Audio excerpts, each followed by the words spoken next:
제로 음료. 진짜 건강할까? 우리가 놓치고 있는 진실들. 다이어트를 위해 매일 마시고 있는 제로 콜라. 그런데 이게 오히려 식욕을 높이고 우울증까지 유발한다면? 제로 음료. 진짜 제로일까요? 요즘 마트나 편의점 가보시면 탄산음료 진열대 절반이 제로로 도배되어 있어요. 제로 콜라, 제로 사이다, 제로 에너지 음료, 심지어 제로 커피까지. 이런 제로 음료는 보통 제로 슈거, 제로 칼로리, 무설탕 이런 이름을 달고 있죠. 말 그대로 설탕 대신 인공 감미료를 넣어서 맛은 달콤하지만 칼로리는 거의 없다는 의미입니다.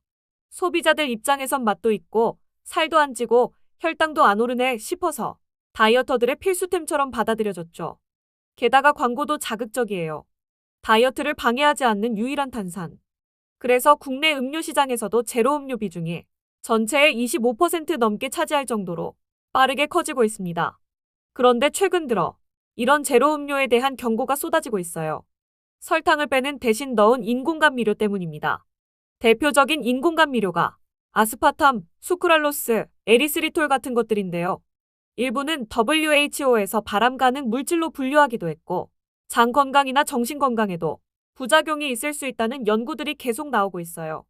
먼저 뇌가 단맛을 인식하는 방식부터 봐야 해요. 우리가 설탕을 먹으면 뇌는 에너지 들어왔다라고 인식하고 포만감을 느끼게 하죠. 근데 인공감미료는 단맛은 있지만 실제 에너지는 없어요. 그럼 뇌는 어? 왜 아무것도 안 들어오지? 하며 헷갈리기 시작합니다. 결과적으로 식욕을 더 자극하고 단 음식을 더 원하게 되는 역효과가 발생할 수 있어요. 실제로 미국 연구에 따르면 수크랄로스를 지속적으로 섭취한 사람들의 식욕을 조절하는 뇌 영역이 교란되며 더 많은 음식을 먹게 됐다는 결과도 있어요.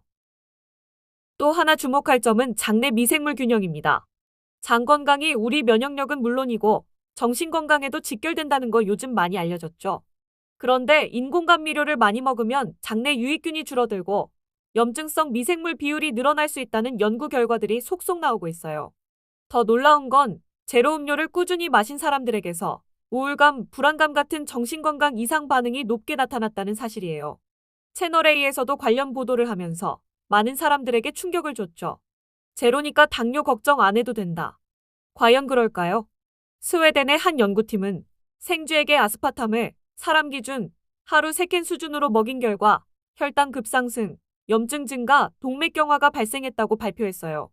당뇨와 심혈관 질환 위험을 더 키울 수 있다는 이야기죠.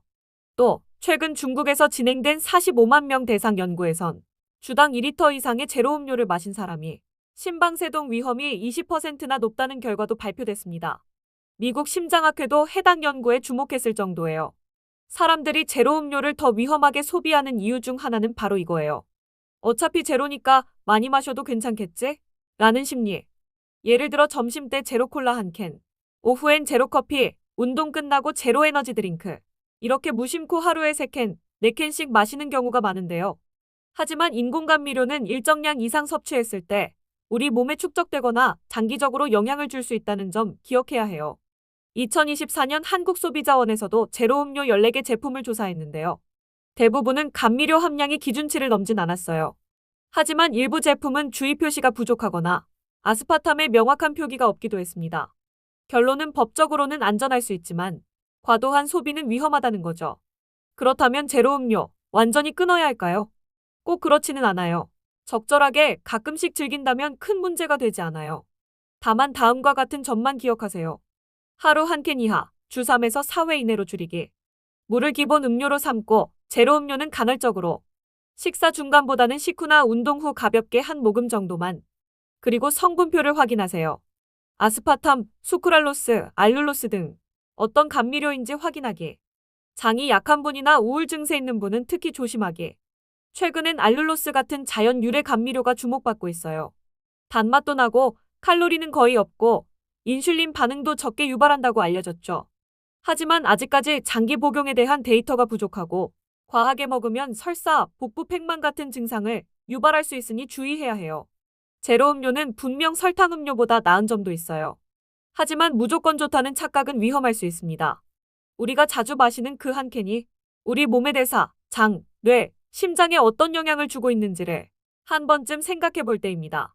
다이어트를 위한 음료, 건강을 위한 선택이라면 물만큼 확실한 해답은 아직 없습니다.